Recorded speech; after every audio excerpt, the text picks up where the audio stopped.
バイバイ我のサバイバー絶望を切り裂き歪んだ Yo, c'est Dodomip et aujourd'hui on se retrouve pour un tout nouveau concept qui s'appelle Parlons Manga, dans lequel je vais tenter de vous présenter un manga ou un animé. Donc pour vous présenter les œuvres que je vais vous présenter dans ce format, je vais commencer par vous parler des informations générales de l'œuvre telles que l'auteur, la date de parution, le type de manga et bien d'autres. Et ensuite je clôturerai l'épisode par le résumé du tome 1 ou du premier épisode avec une dose d'humour. Et pour commencer le bal, nous allons commencer par un manga qui me tient à cœur. Vous l'avez vu via ma précédente vidéo, il s'agit donc de Bleach. Bleach est un manga sorti le 7 août 2001, écrit et illustré par Tite Kubo, alias Kubo Sensei. Il fut prépublié dans le Weekly Shonen Jump et a dû donc se confronter au mastodonte que sont Naruto, qui était présent déjà depuis 2 ans, et le shonen le plus connu de tous les temps, même encore de nos jours, Sazae-san.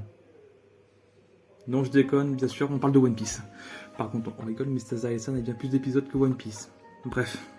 Bleach possède actuellement 74 tomes, et je dis bien actuellement, les fans comprendront pourquoi je dis ça, et actuellement l'un des mangas les plus vendus au monde. Bon, voilà pour les informations générales, maintenant passons au résumé de l'épisode 1. C'est parti!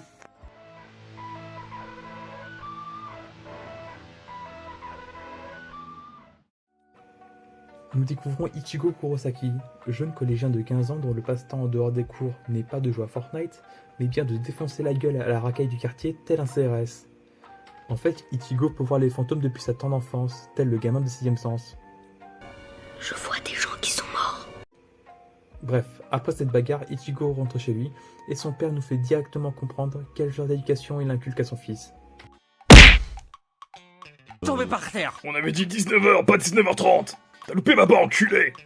Bref, après ce coup de pied digne d'un Izuku en shoot style, Ichigo décide de ne pas dîner pendant que son père se met à chialer sur une affiche de film X.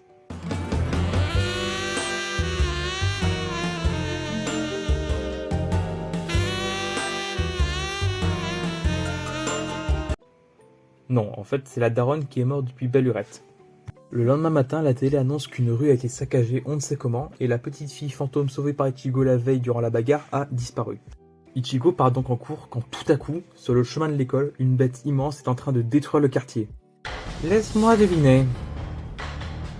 Chanel. Et au moment où Ichigo va se faire graille par Maître Mante de Kung Fu Panda, il y a clairement un lien de parenté, ne mentez pas, une jeune femme habillée d'un vêtement noir apparaît et défonce le monstre, puis repart aussitôt, tel ton daron parti chercher du lait, qui revient juste pour la thune. Le soir, Ichigo se questionne sur qui elle est. Qui est-elle? Met-elle le céréal avant le lait? Elle connaît Kanik Kirti? Est-ce que... Ok, si ça marche comme ça. Elle est plus Bizaouen ou Ren? Est-ce qu'elle pense que Saitama solo tous les verses? Est-ce qu'elle... Oh putain, ça marche! Bref, revenons au résumé. Après cette intrusion en bonne et due forme de notre chère meuf aux cheveux noirs, premier réflexe d'Ichigo, cuisine! Après ce coup de pied digne de Spartacus, la jeune fille paralyse Ichigo qui faisait trop le malin et dit que Ichigo n'était pas censé la voir. Elle explique avec des dessins dignes de sa petite sœur qu'elle est une Shinigami envoyée par la Soul Society qui cherche à envoyer des âmes errantes au paradis et tuer les gros monstres de tout à l'heure nommés des Holos. Quand tout à coup, durant les explications de Miss Exposition, un cri se fait retentir. Il s'agit d'un holo en train d'attaquer la maison d'Ichigo et qui ne vaut qu'une seule chose, graille une des sœurs à Ichigo. Pour défendre sa sœur, Ichigo fracasse le sort de paralysie et se prend pour John Cena à la WWE en prenant une chaise pour frapper un monstre de 5 mètres de haut, mais... Cuisine! Après cette humiliation de notre très cher Ruka national, la jeune Shinigami attaque le holo et arrive à lui tenir tête, mais Ichigo, encore, propose un 1v1 octogone au holo. Vas-y, je te prends un 1v1, petite pute. Ah, bouffe! Mais il est con. Bref, donc la Shinigami doit protéger Ichigo le suicidaire et se fait mettre KO par le holo. Donc il ne reste plus qu'Ichigo face au holo. Super. Mais la Shinigami encore consciente dit qu'il reste un seul moyen pour que Ichigo puisse protéger tout le monde. Un bon gros harakiri des familles! Avant que Ichigo ne se plante l'épée de la Shinigami dans le bide, elle lui révèle que son nom est Rukia et Ichigo se transforme en Shinigami en prenant 100% des pouvoirs de Rukia alors qu'elle voulait lui en donner la moitié. Ah le bâtard!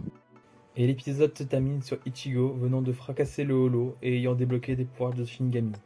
La suite, je vous laisse aller voir par vous-même. Voilà, c'est déjà la fin de la vidéo, j'espère que ce nouveau concept vous aura plu. N'hésitez pas à me mettre dans les commentaires des animés ou des mangas que vous voudrez que je fasse en vidéo. Likez et abonnez-vous, c'était TheMip, tchuss.